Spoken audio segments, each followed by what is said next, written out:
I I have to say I feel a bit inadequate and somewhat intimidated looking out at all of you. Many of you have been my coaches and my teachers and my mentors. So I feel like many of you could do this much better than I could, but I'm excited to share with you some thoughts today about advanced coaching. And my plan is to just kind of take you through the coaching process, coaching a team from the moment that you get the cases to the competition itself. And I've got a PowerPoint I will pull up in just a minute to share with you. I should say in advance that I still have PTSD from teaching over Zoom during the pandemic, so bear with me. I'm not very good at looking at raised hands or comments in the chat, so if you notice anything that I miss, please interrupt and let me know. So let me go ahead and pull up. Let's see if this works now, Rachel.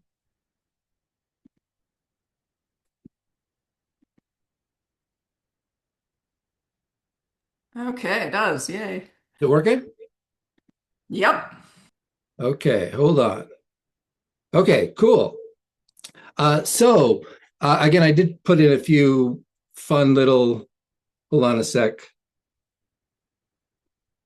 cartoons to make this more entertaining. I guess there's an ethics app, an app for everything. So here's a ethics app for ethics. What I wanted to kind of cover then today are the following items. So I want to talk about case analysis, modes of presentation, structure of the presentation and team assignments, spirit of the ethics bowl, which I find comes out best in the commentary and response. And then we'll talk about we'll get your thoughts and strategy and new on strategy and new perspectives. So again, I'll stop after each of these major parts and get your insights and your input as well.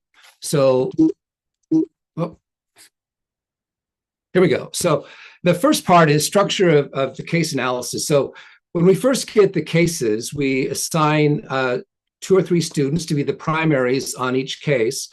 And their assignment is to do these 7 checks on the case. And I'm going to go over each of these in some brief detail in just a second. But these are the 7 things that each primary on the case has to explore. So let's take a look at the very first one. Again, this is pretty straightforward. But number one is get the facts. Now, every case, of course, has many facts, but we found it kind of useful to kind of identify the 3 most relevant facts of the case, and then what facts might need to be researched.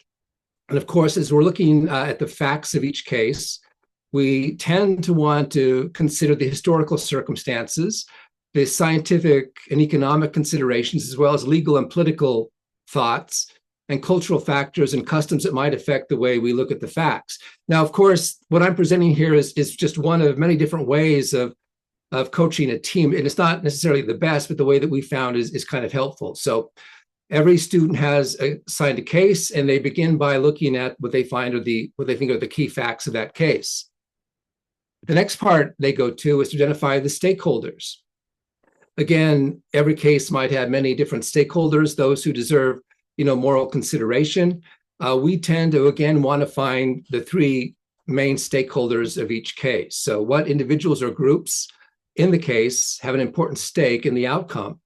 And then, of course, we ask our students to look for perhaps a stakeholder that is most vulnerable. So is there a stakeholder in the case that is more at risk than other stakeholders? So identify the facts, 3 key facts, identify 3 key stakeholders. Is there one that's most vulnerable? We want to care for those. And then it gets to be a bit more tricky. Here, we want to identify the moral issue. Once we have a sense of the facts and the stakeholders, we want to identify, where the moral harm or benefit is being placed. I remember Michael Poppich, who coaches the Westminster team, once told me that a key to a good case is being clear about the moral issue. So we spend some time talking about moral issues. Again, that's essentially, you can see on the slide there, and I always put way too much on my slides, so I apologize. But again, it's just, where's well-being of one or more beings at stake in the case? And you can see here that we tend to kind of try to decide how we want to frame the moral issue. And there are at least two ways of doing that, which we want to consider. You can, of course, you can kind of see behind this the ideas that some traditional moral theories tend to see the moral issue more as a conflict of interests, right, where the stakeholders have a clash of rights or duties. And we want to identify the moral issue as how to best resolve that conflict or that clash. Who's being harmed, who's being benefited, how do those harms and benefits match up against each other? So it's kind of a win-lose approach, this conflict of interests way of framing the moral issue. Another way of framing it, of course, is sort of as a shared problem. We find this to be a really interesting way to think about moral issues, not as a conflict, but as a problem that all the stakeholders have in common, and they want to find some solution. So where the conflict of interest see it as a clash of rights or duties, right? Shared problem sees this as a relationship where you have to do something to cultivate trust, find mutual benefit, and sort of find a way to identify the power dynamics and how we might best adjudicate that as a shared problem. So again, to identify the moral issue, we talk about, is this best identified as a conflict of interest or as a shared problem? Here's an example that I often use with my students to kind of get a sense of those two ways of looking at a moral issue. This is, of course, Aesop fable, the porcupine and the moles.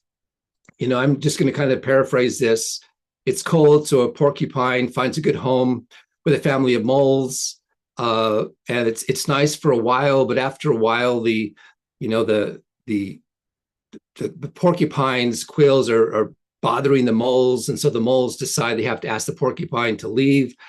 And if the porcupine says, no, I like it here, I'm very comfortable, you should leave. So that kind of sets up an issue. And it's obvious that in this case, you can see this is either a conflict of interests. You've got the interest of the moles in their comfort of their home. You've got the interest of the porcupine having a place to live. Of course, in that conflict of interest, it seems like the moles have the stronger interests. But of course, you can also see this as a shared problem. It's not a conflict, but a problem of housing, right? Both the porcupine and the moles need adequate shelter and housing. So they have this shared problem of finding a way that each of them can have a comfortable place to live. So you can frame the issue as this conflict or as a shared problem. And I think that's kind of an important distinction to make when we're coaching our teams, as they try to identify the best way to frame the moral issue. And then, of course, after you've got the facts, you've got the stakeholders, right? You've kind of framed the moral issue. Now you have to decide on what moral framework you want to use to kind of, resolve the issue. And of course, here's kind of the menu of various, theories you can use. You've got virtue ethics, ethics of care, the character-based approaches. You've got the rule-based approaches. If there's some, non-human animal involved, you have animal rights. If you've got a case dealing with the environment, you can do environmental ethics. So you have to decide, given your moral issue, which theory or which mixture of theories you want to use. We at Utah Valley University like to use a pluralistic framework. I don't know if Mike is from Snow College is here, but he doesn't like that as much. But we tend to try to use a principled approach to resolving the moral issue. And we try to stay away from dropping names like virtue ethics or Aristotle or Kant or Mill. Instead, talk about principles as we try to resolve the moral issue. So again, you've identified the facts, you've identified the stakeholders, you've framed the moral issue, you've decided what moral framework you want to use to try to resolve that.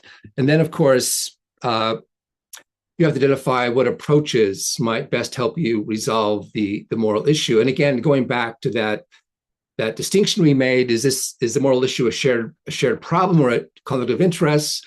And so depending on how we frame the issue, we have to identify approaches within that frame. So for instance, if we decide the issue is a conflict of interest, we have to ask these questions as we think about approaches to within our moral framework, right? So what does each stakeholder want or need in the situation? Whose interests are in conflict and how serious is the conflict? Can the interests be balanced, or must one be prioritized over the other? What outcomes will maximize benefit and minimize harm overall? What are the duties, rights, or entitlements of each stakeholder? So that would help us identify three approaches. Again, just quickly here, we like to use that rule of three. So we find three facts, three stakeholders, right? We try to identify three approaches to resolving the issue. This also helps us when we come up with alternative views in our presentation. We've already identified three approaches. We're going to choose the one that we think best satisfies our moral framework. But now we still have we have two approaches that we decided against, but now we can use those as alternative views. Again, if we saw this as a shared problem, then we have to ask different questions as we identify our three approaches. So what does caring look like in this context? What responses would be attentive to each stakeholder's needs, feelings, and perspectives? What responses would maintain or strengthen the key relationships? What responses would avoid any type of violence and build trust? And what responses would lessen the chance of future conflict? So after we've identified the issue and our moral framework, we try to identify three approaches within each of those different types of issues that could resolve the problem and satisfy our moral framework. Again, then this is kind of the hard part, because it's very hard to get my students to kind of use this approach. But once we have this idea of approaches, we evaluate them with our moral framework, we have to begin to construct some sort of a moral argument to support our position. And then this is a very basic way of doing it. I know a lot of you know this, but to develop a moral argument, you have to have a moral principle. You have to apply that to some factual descriptive claims, and then you derive your moral judgment. So we try to coach them in this kind of logical structure of a moral argument. An example, not a very good one, but an example might be something like this. Let's say our moral principle is respect. So we could say something like, our moral principle is respect. So for us, this means we should always respect the moral worth of every individual, which requires that we never treat anyone merely as a means to obtaining some end. This includes things like being honest, keeping our promises, or not causing unnecessary harm. Then we have our descriptive claim. Again, this is a very, concise expression. We actually fill this out much more in the case itself, but the facts of this case show that doing X will best satisfy our principle of respect. And of course, we would elaborate on those facts and how they satisfy that principle.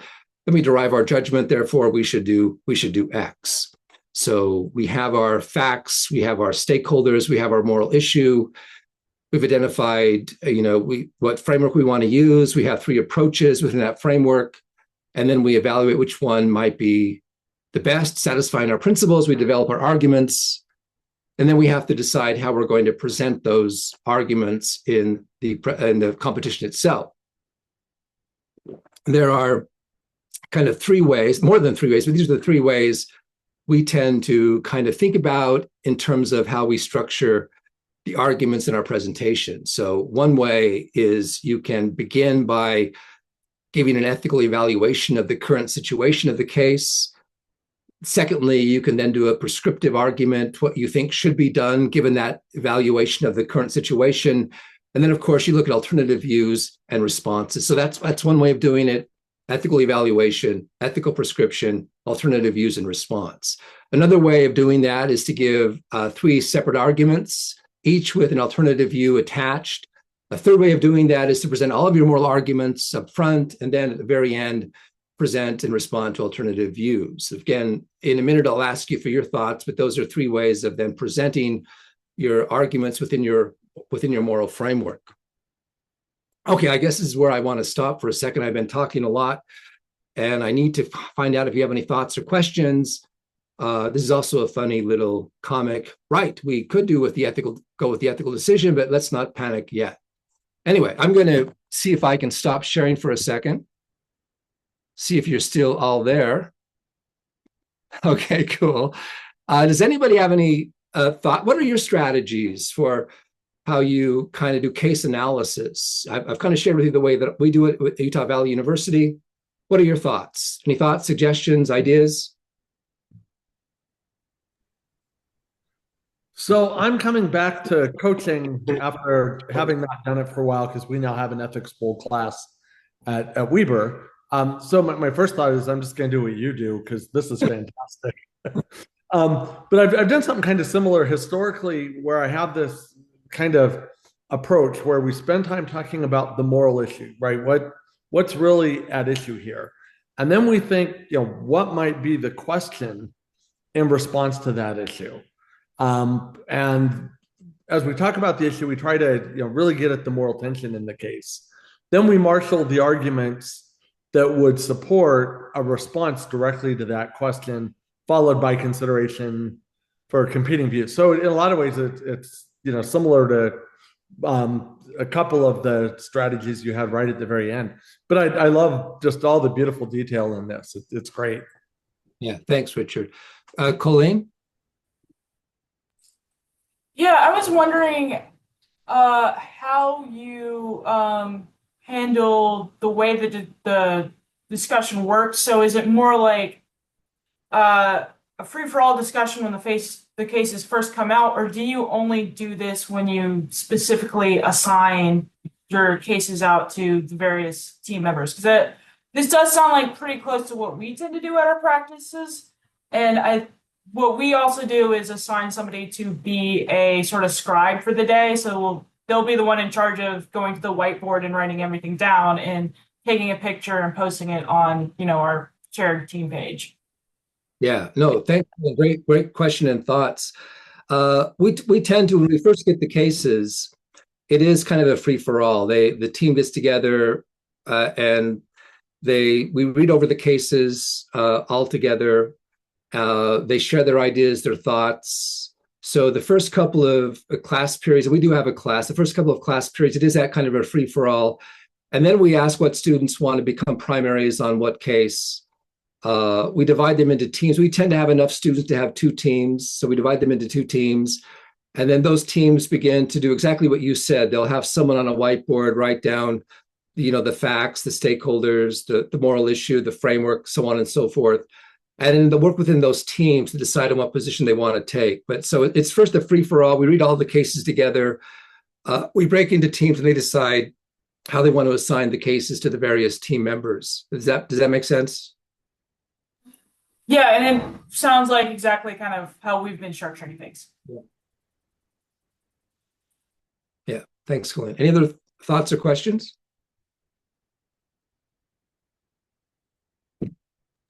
So just real quick, you have. Sorry, Dan.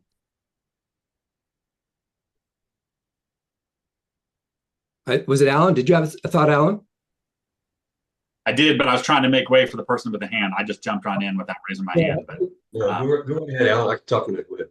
Matt, go ahead.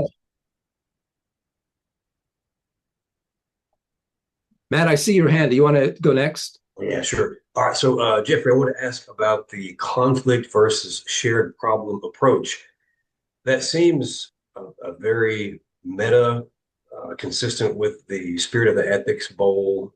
We're all trying to get out the peaceful, collaborative, solution-oriented perspective the Ethics Bowl in general pushes. Where did you come up with that approach? Did you learn that from another coach? Were you inspired by a particular ethicist? I really like that. And I like the slide where you had the 2 contrasting approaches. You can do it this way. They're antagonists. It's a zero-sum game. On this other approach, they have a shared problem. How can we balance their interests? How did you develop that?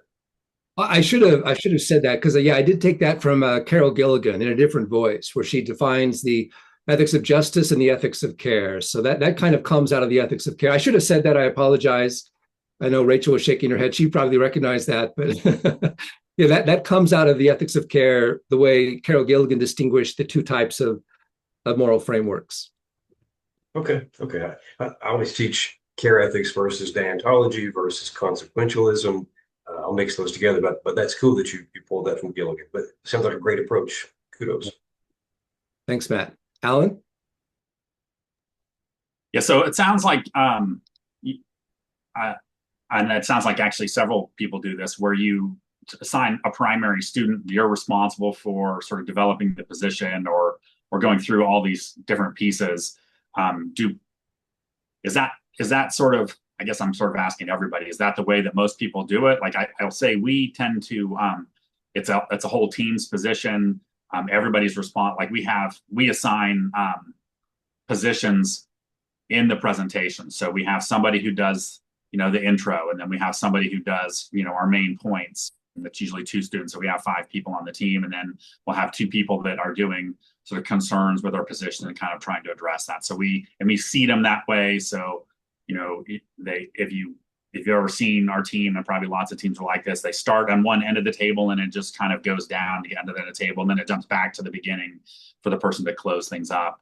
But it sounds like you are not doing that. You're essentially saying that you are the one that's responsible in this, or is that for this particular case? Yeah. Actually, do it the way you do it, Alan. So we first assign a primary to do most of the case analysis, but then when we get to the way we want to do the presentation, we do assign parts, and I'll get to that in just a few minutes. But we do assign parts the way you do, Alan. We assign someone to introduction, someone to arguments, to someone to conclusion. So the primary assignment is just to do the first initial case analysis, and then we assign parts. Richard, did you have your hand up? I did, but you said the same thing. So yeah, we have roles, I guess. We don't have a primary, although some parts in certain cases are more important than others, and they play different roles in different cases. So, Bob might be in cases 1 and 4, kind of the MC that, introduces who's going to talk next and directly answers the moderator's question. And then, Susan might be the person that presents the positive argument, or one of them. And sometimes we have a specialist that, if we're using some theory, is going to just go over the theory, give you the thumbnail sketch of Rawls, because they've got it down in a way that we think, lay judges will understand without getting stuck in the weeds and so forth. But yeah, for us, it's all roles rather than a kind of a primary. Yeah. Thanks, Richard. Any other thoughts or comments on how you do case analysis?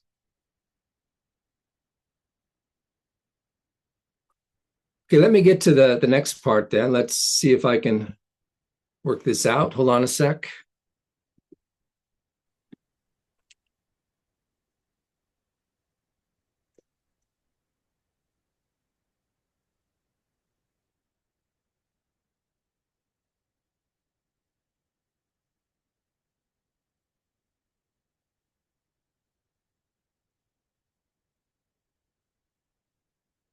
Okay, so the next thing that we do, and this is something I started a few years ago, is we look at modes of persuasion, and here we just kind of go back to Aristotle's rhetoric. So we talk briefly about the way we might persuade someone to accept our position. So we talk about ethos, right? We talk about pathos. We talk about logos and kairos. And let me try to give you a quick way of how we have applied these to the ethics bowl. So when it comes to ethos, we want to make sure our team establishes a shared moral space with the other team, judges and moderator. We appeal to a moral conscience, appeal to shared interests, finding the ethical response to the case at hand. We express gratitude by thanking the other team, moderator and judges, and we do not attack or belittle the other team. So that's the ethos approach. Pathos is we try to wrap our argument in a compelling story or example. So I tell my students as I coach them to begin and end with an emotional appeal, I guess, an emotional appeal to our natural human desire to feel safe, secure, respected, and free, and appeal to our natural aversion to pain, suffering, and injustice. So if you've listened to my team before, we try to get them to tell a story to start to introduce the case. I've often want them to use Greek myths, but they kind of they haven't done that. I would love them to begin with a Greek myth or a Greek, tragedy, but they tend to use personal stories or examples, which is also fine. Then, of course, the logos appeal is the most important. This is where they have to give a clear argument for their position. So they state their position, give the logical argument, defend the premises, recognize objections to their position and respond to them, and then restate their position. And then kairos is they have to kind of express a sense of timeliness, right? Now is the time to finally address systemic racism and the history of slavery. Now is the time to determine how to regulate patents in times of global pandemics, or now is the time to finally address inequities in early childhood care. So we talk about these 4 modes of persuasion from Aristotle, and encourage them to build them into their case presentation. So then we come to the structure of the presentation and team assignments themselves, which we were talking about in just a few minutes ago. So our structure kind of looks like this. The introduction has to contain the ethos appeal and the pathos appeal. The body contains the logos appeal, and the conclusion has the kairos appeal, and return to the pathos appeal. So the idea is they start off with this compelling story or example to capture the interest of the judges and the other team. And then in the conclusion, they come back to that story to kind of bring closure to the entire presentation. In terms of how we assign these then is, and again, a lot of you do this as well, Richard was talking about this, but we have one student who's assigned to introduce the case and answer the case question. We have one student who talks about stakeholders, the moral issue, and our moral framework. We have two students who give the arguments for our position. One student gives the alternative views and refutations, and the one student gives the conclusion. And now, in the past, we have, Richard was saying that one student might do arguments one time and introduction the next time. I've actually, I don't know if this is the best way to do it, and maybe it's not, but I've kind of encouraged my team to have these roles more permanent than that. So one student always does introductions, one student always does stakeholders, moral issue, and so on. Two students always do the arguments, one student always does the alternative view, and one student always does the conclusion. The idea is that they become comfortable in these roles. They comes kind of habitual the way they talk about it. So it seems to come off a lot easier when they're kind of more conditioned for their role, if that makes sense. And again, when I get to the questions here in a moment, I'll see whether or not you think that's a good idea to make these as more quasi-permanent assignments and having them switch with every case. Okay, so let's see what I have next. So that's, I guess we'll come to those questions. So here's another funny, comic. On the one hand, we'll burn in hell. On the other hand, that's a lot of money. So anyway, I'm going to come out again and see. So that was kind of the modes of presentation and the way we make assignments. Let me come back to all of you and see if you have any thoughts, questions, comments. What are your thoughts on, the way I've kind of asked them to take on a role throughout all of the cases and not switch back and forth? Richard, you have your hand up. You have a thought? Yeah, just briefly, I like what you're saying, and that makes a lot of sense.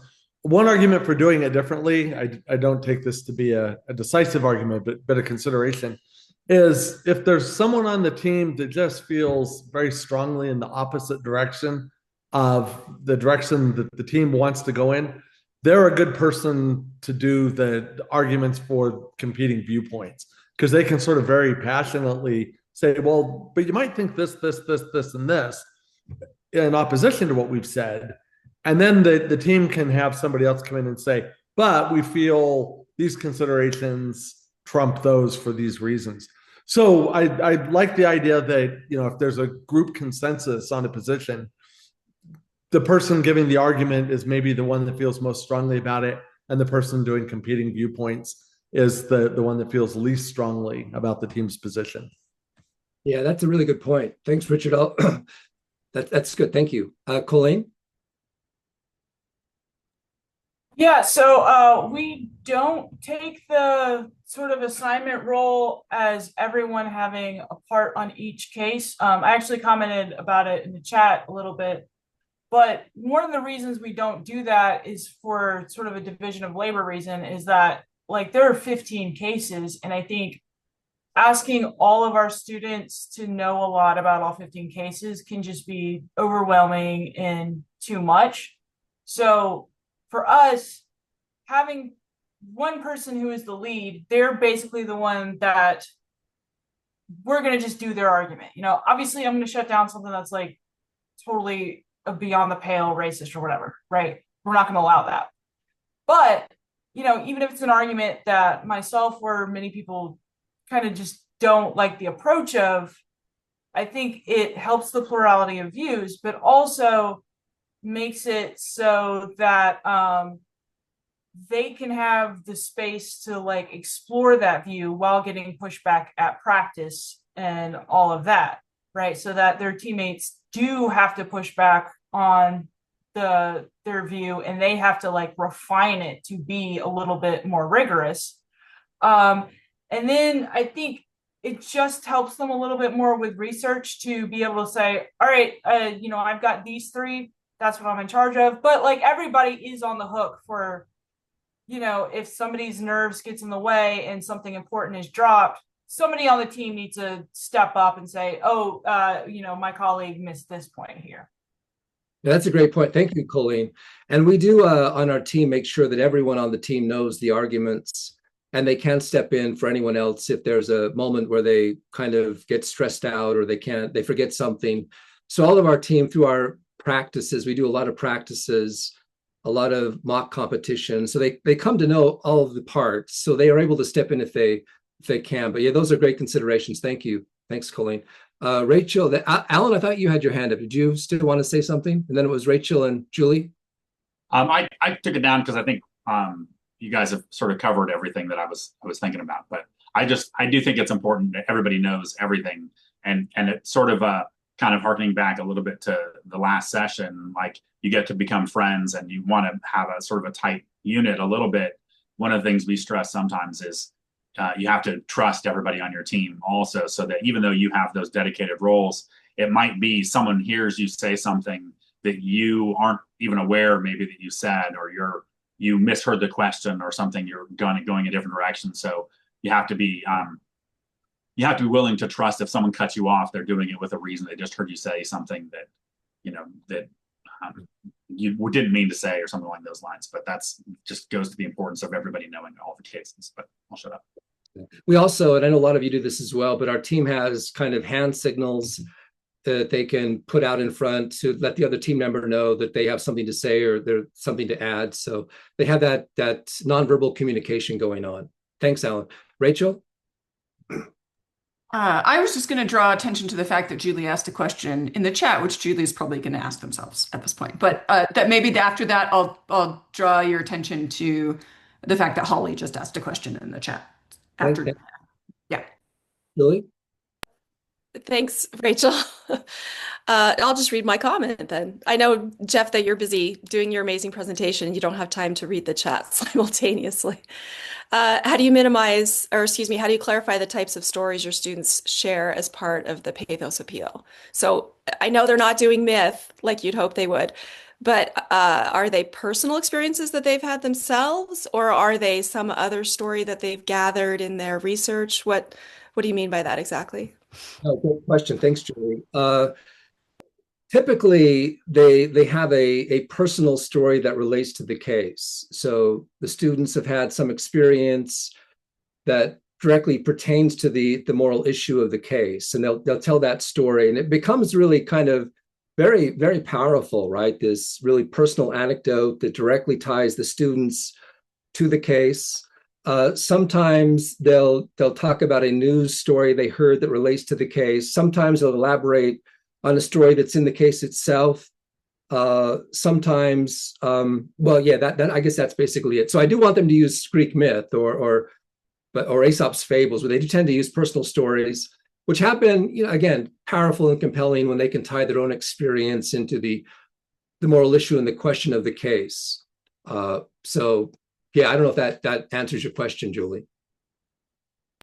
Yeah, perfect. Thanks. That makes a lot of sense. Let's go back to Rachel. Again, I should read the chat, but I can't multitask. So I'm happy to read it to you.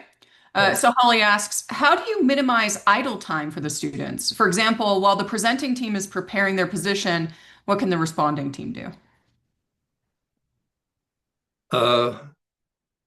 So I guess in our practices, I don't know if this directly answers that question, but in our practices, we have two teams. Each team prepares arguments on all the cases, and then during our class periods, they take turns in a mock round presenting and responding to the cases. So there's not a lot of downtime in those mock presentations. because they're all involved in a actual simulation of an ethics bowl. I don't know if that gets to the heart of that question, but that's it. Deborah, did you have a thought and question? Yeah, I was just going to say in the conversation about roles and everyone knowing all the information about the cases, which that's always been our strategy too, just to sort of drive home the practicality of that, which is sometimes you have students get sick or, tragedies will happen in the midst of a competition. A student can't make it or there's a travel problem. And so just the logistical issues of making sure that all the students actually know the cases well enough that they can take over for each other is really important because it really is demoralizing to your team if someone is out sick and then everyone else is sort of panicked. But the other reason I think it is important to also have roles, I really like having both, is in ideal cases, the scenario that Alan describes, I think, is exactly the one we all want, where the students work together as a team, they develop trust for each other, they almost develop a hive mind, right? They can jump in and finish each other's sentences and help self-correct flubs and mistakes. But those are ideal scenarios that don't always play out. And I know there was a span of 2 to 3 years where we had a really problematic personality on our team that honestly nearly tanked the team a couple years in a row. He was a very difficult person. And having the capacity to assign roles meant I could assign him a very specific function that he was limited to, so that the sort of power dynamics that he wanted to engage in were neutralized. So I know we're not really talking about sort of managing complicated cases, but as for advanced coaching, thinking about those more difficult dynamics of just being a coach and dealing with personalities and tough situations in social contexts with teams, I think it's useful to use roles in that way. Yeah, thank you very much, Deborah. Great thoughts, great comments. Elizabeth? Oh, hey, are you able to hear me? Yeah, I think so. I think I'm unmuted. Hey, thanks. This is super, super helpful. I'm wondering about the timing. It sounded like you're doing this in a class, and are you doing all 15 or so of them and doing like one per week, or are you overlapping them? So the timing issue is what I'm wondering about. And then secondarily, I was wondering if you could share your slides. They're tremendously helpful, but that's separate. Thank you. Yeah, thanks for the question, Elizabeth. So we probably are able to start our mock competitions probably end of September. We meet 3 times a week, 2 during our class periods and 1 on Saturday. And in each of those 3 sessions, we argue 2 cases. So each team gets to argue 2 cases and respond to 2 cases. So between the end of September and November, where we have our regionals, we were able to go through all of our cases at least once in a mock simulation of an ethics bowl. So that's how we handle that. And then that last question, yes, I'll make these slides available to those who would like those. No problem. Okay, so the students aren't all doing all the cases then? Or are they all learning? Yes. So when we get, sorry, I didn't mean to cut you off. Did you have something else just to add to that? No, that was it. Yeah. So when we get the cases, I think it's, what is it, Richard, about the 1st of September, end of August, when we get the cases? Yeah, it's typically within a day or 2 of Labor Day. Yeah. So between the 1st of September and the end of September, both of the teams will have gone through the case analysis of all 15 cases. So they've already begun to structure their positions. So when the end of September comes around, they're ready to jump right into the mock competitions. We found that to be the most helpful way to prepare. The more often they actually argue the cases in a mock competition, the more relaxed they are when the actual time comes to compete. Does that help, Elizabeth? Yeah, thanks very much. Yep, thank you. Thank you. Alan? So we don't have a class. So I don't know if you're in that sort of scenario. We try and have a meeting before the week before the cases come out. So usually We start the week before. So that first week, we try and have a meeting. That's just an organizing meeting. Who's actually, if you're just interested and you're stopping in, are you really going to do this? Here's what it involves. And then I usually have people returning. So then the week after, or actually the same week, usually depending on when we set up our time, that the cases are released, then I just tell them, okay, we're doing cases 1 and 2. Let's go take a look at it really quick beforehand. And then if you're the brand new students, I'll give them a little extra time to prepare in the scrimmage, basically. But then I just have them do commentaries that first week, and then go from there to their second week of actually doing it. They're doing a full case. So I've told them we're going to do cases 3 and 4 or whatever for the second week, and so they can look at them beforehand. They get together as a team, and then they show up and do their scrimmage. And often, especially if you do scrimmages right away, and even if it's returning people, like if you jump in immediately, they're often really bad at the beginning. So you should just expect that. And if you get guest judges, you don't want guest judges that first 2 weeks, because it's not going to go well. So you want it to be a fun experience for the guest judges. But so that's just something that we do, and we do not have a class. So that's how we run it. Yeah. Thanks, Alan. Rachel, did I miss anything else in the notes or in the chat that I need to respond to? Let me double check. Nope.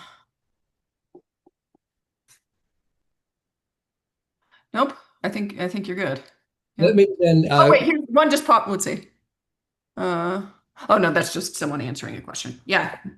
Let me do the part then. I want to talk about the spirit of the Ethics Bowl and the commentary and response and judges' questions. So let me again make sure I can do this.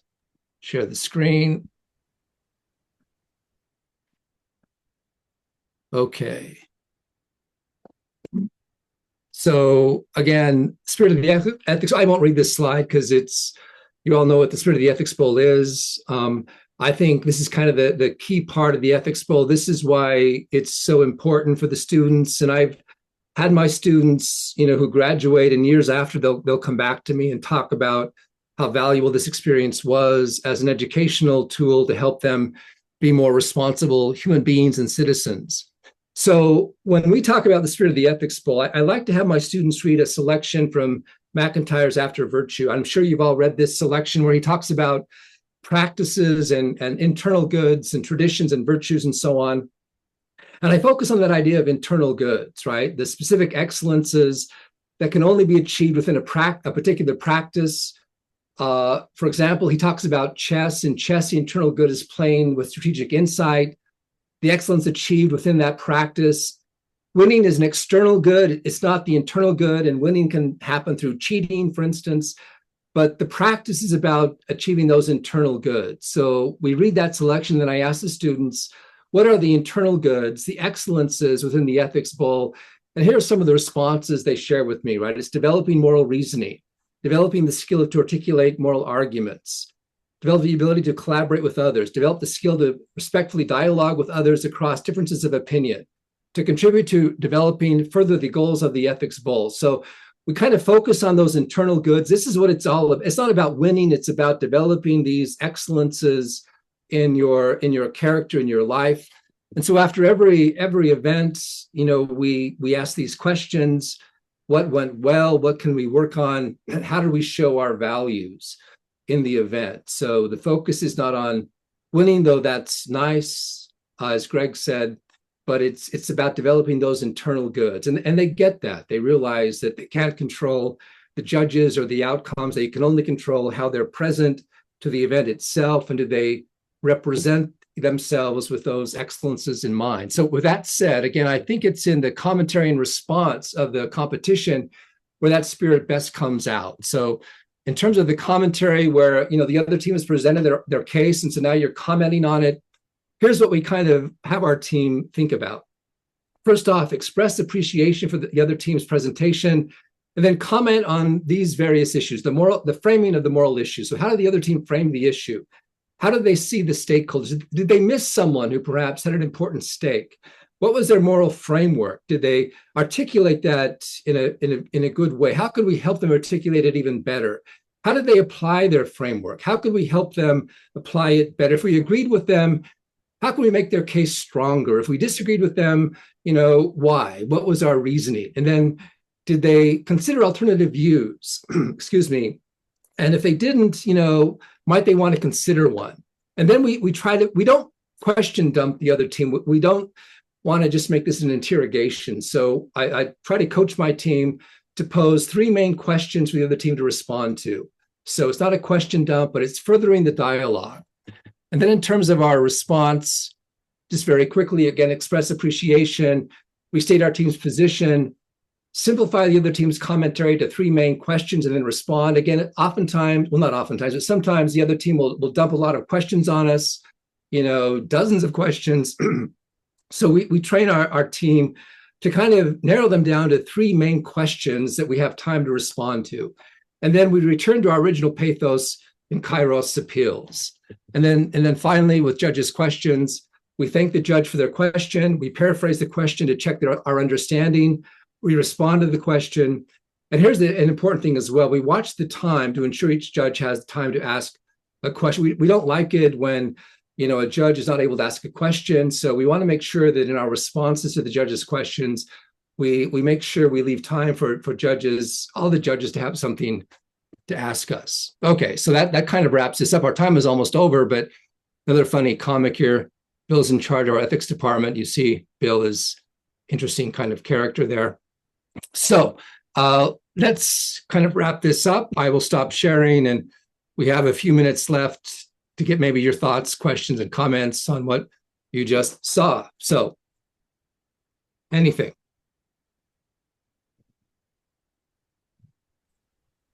Sorry. Go ahead, Colleen. Oh yeah, this is kind of a lighter comment, but don't sleep on the importance of the semesterly pizza party after the competitions. I think that's a really important way to keep the students engaged and foster those friendships. Last year, we went ethics bowling right after regional championships, and that was a lot of fun, and it's some of the things that keeps more than just our competing team members around. That sounds fun. Thanks. Jeff? Yeah, Greg. Yeah, I would echo what Colin said. It's always a great thing having them get together. In terms of roles, one of the things that is important for us with roles is that it really can save time. We'll have a student who really doesn't want to do much, and so it's like, okay, you're going to do the introduction and the conclusion, which is very easy for that student, and all I have to do is work on giving a good introduction and conclusion. We might have a student who really loves feminist ethics of care, so whenever we use that theory, she's the one that always talks about it because she's the one most familiar with it. We have one who does utilitarianism because that's what they're interested in. So, it's like, I'm doing utilitarianism. I know how to explain it. That really helps, so that the students have to be familiar with all of the cases, but they really know, okay, on these cases, this is what my role is. Yeah. Thanks, Greg. Okay, I think that's our time, but thanks everyone. Can I just briefly draw folks' attention to the chat? We've had some changes, just a little technical difficulty. We've had some changes in the Zoom links, and I imagine this should be reflected on the Google Doc now, but Kristen's put in the chat the Zoom links for each of the rooms for the tracks. Great. Thanks so much, Jeff. That was excellent. Yeah, wonderful, Jeff. Really appreciated. Thanks. See you in the next sessions. I'll be back in this room in just a second. I've got to pop out and open a room for Kristen, but I'll be right back.